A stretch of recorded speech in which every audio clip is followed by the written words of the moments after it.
Saraya has debuted in AEW. We saw 3 huge title changes on Dynamite Grand Slam, and we got some spoilers on a wrestling legend who made their AEW debut too. A very eventful night last night on AEW Dynamite Grand Slam. It was a hell of a show. We saw numerous title changes we're going to get to in a little bit, but the thing that everybody's talking about, the former Paige, Saraya, making her AEW debut. So following that 4-way match for the interim women's championship, Toni Storm retained her belt, and then it all broke down afterwards. The heels were being bloody horrible, big old beat down happening, and then some unfamiliar music hits. Who was it, Andrew? We already know. We already know. It was Saraya coming down to make the save. Now, she came out to a ridiculously big pop. I think everybody was excited to see her finally back in a ring. We didn't really know where she was going to turn up. Perhaps she got released from WWE, but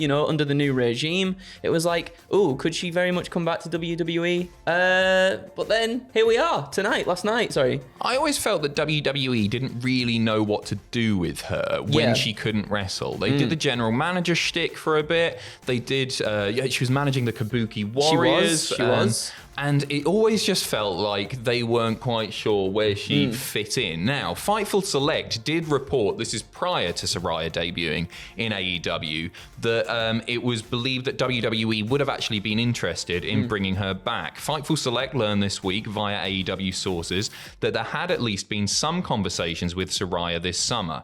They weren't given additional context of that beyond one person stating that they believe WWE would also be interested in bringing her back, considering the new regime. So I'm very, very happy to see her back, obviously. Do you think that she's going to get physical? Do you think AEW will clear her?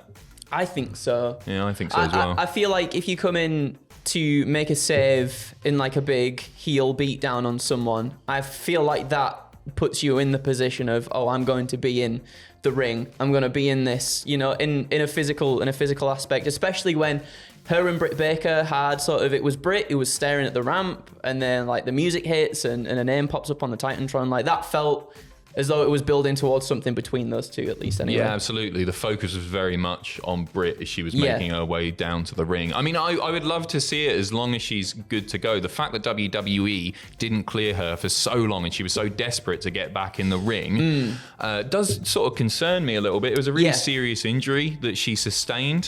But I mean, I occasionally check out her Twitch streams, and so often she just talks about how desperate she is to wrestle again. So if she does choose to do so, if AEW have cleared her, good luck to her. I hope she's healthy and enjoys it. And I think she's going to bring a lot to the table. I think she will too, as you was just saying there, she always talks about how much she misses the ring, and I feel like she's the type of person that wouldn't come back if she knew she wasn't going to make an impact wherever she went next. So I feel like she's put the work in. I think she's ready to go and ready to prove that she's still got a lot in the tank. Yeah, we will see. So lots and lots of title changes last night.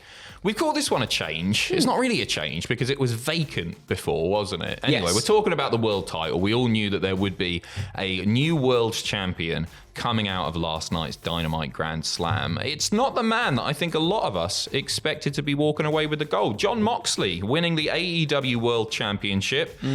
He has set a record for most title reigns with 3. Yeah. He's had lots of them.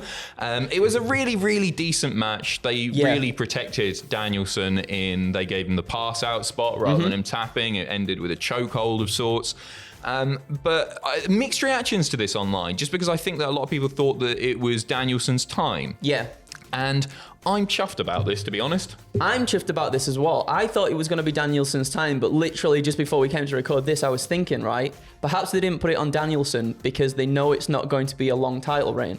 We know that Jon Moxley's been scheduled to have some time off recently, and I think that is probably still on the table. So what I think is, obviously with all the MJF stuff, we saw him up in the rafters holding his chip.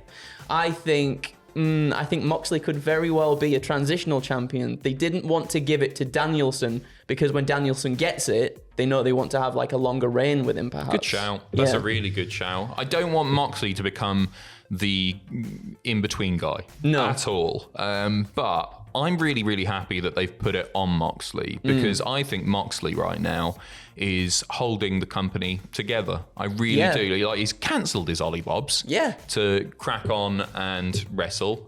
He's just, you don't hear any drama surrounding him. He's so unproblematic that he just gets on with it. He comes to work, he puts on really good matches, he cuts killer promos, and he just seems class. And I think he's it seems weird to call Jon Moxley underrated, but I don't think people appreciate just how good and how integral he is to AEW.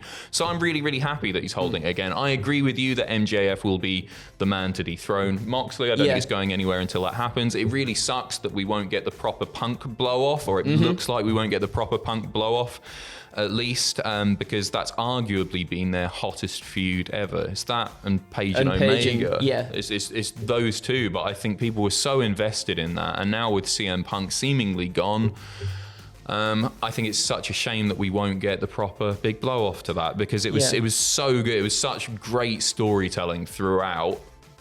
It sucks, and I feel a little bit bad for MJF. Yeah, me too. I mean, a lot of people saying what goes around comes around, because obviously with all the stuff surrounding him and his contract negotiations taken away from Wardlow stuff. But, like, as you were saying, it sucks not to see that, but like, Jon Moxley's picked up the slack after all this has gone down backstage. Like you said, he cancelled his holiday, and I think he really carried the company when some of its bigger stars weren't there. And I'm really excited to see Moxley and MJF. I think no matter what, and it's been seen as well, like, you don't need those people in those spots. Now they've been suspended. Obviously, it sucks that we don't get to see that, but we've seen that they can put on an amazing show without those talent there as well. So MJF and Moxley will just pull it out of the bag without a doubt. The thing for me is we've lost a moment, haven't we? We've lost MJF in the most dastardly way, taking the belt away from CM Punk. And I know it would have been brilliant, and I'm sad that we're probably not going to ever see that. That wasn't the only title change, as we said. Next up, another World Championship changing hands. Another shocker, actually. Big time. I didn't think bloody Claudio would be dropping it to Chris Jericho, but there you go. Chris Jericho winning the Ring of Honor World Championship. So this was the opening match, another really decent one. What do you think? I thought it was really good. I think Jericho's been having some really great physical matches recently, and it's surprised me a lot. The change came as a surprise when I woke up this morning, and I was like, I did not expect that. But it makes me wonder whether we're either close to a Ring of Honor TV deal, or there's already one signed, because I feel like putting the belt on Chris Jericho, more eyes on the product, right?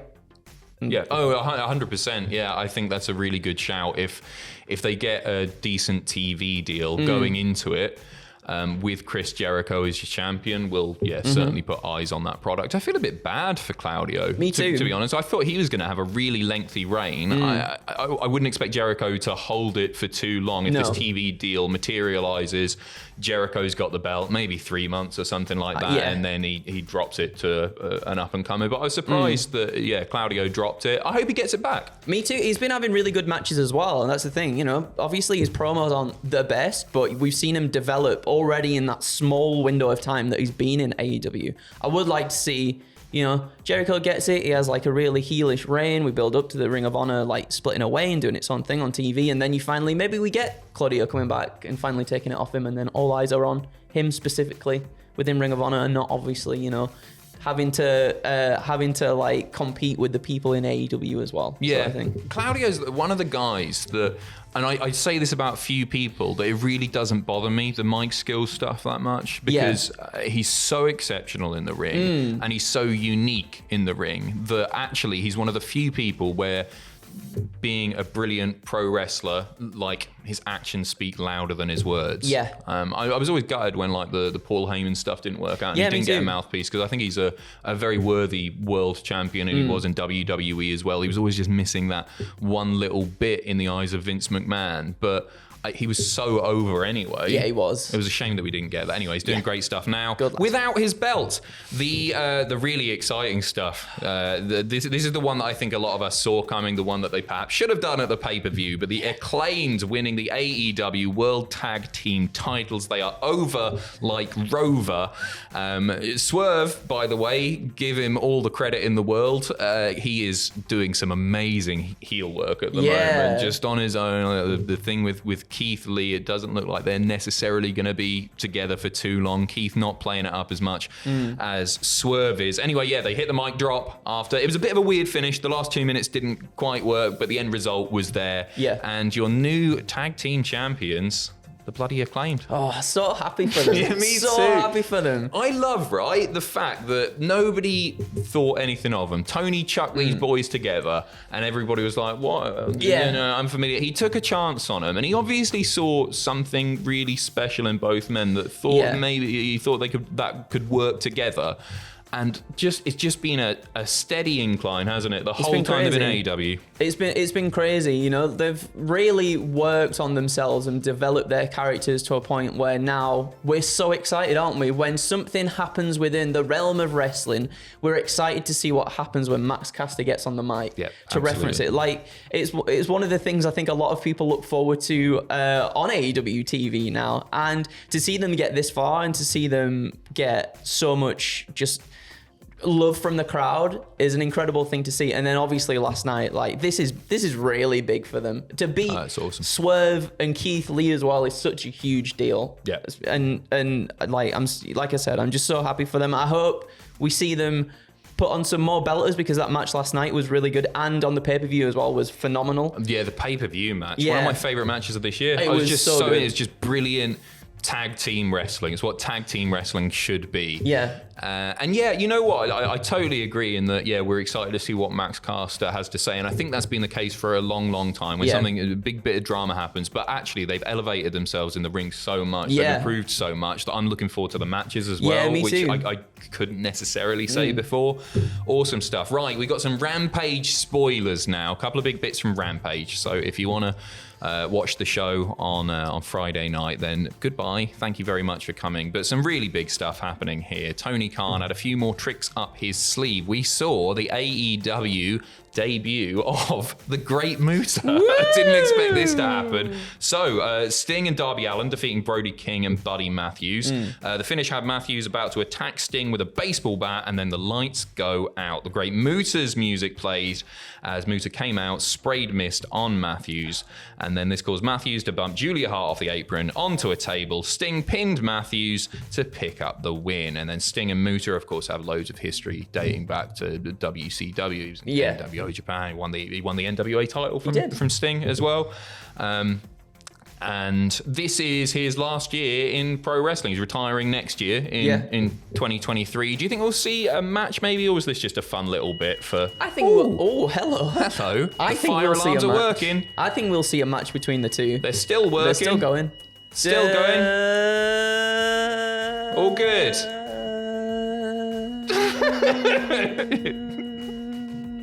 We'll be right back.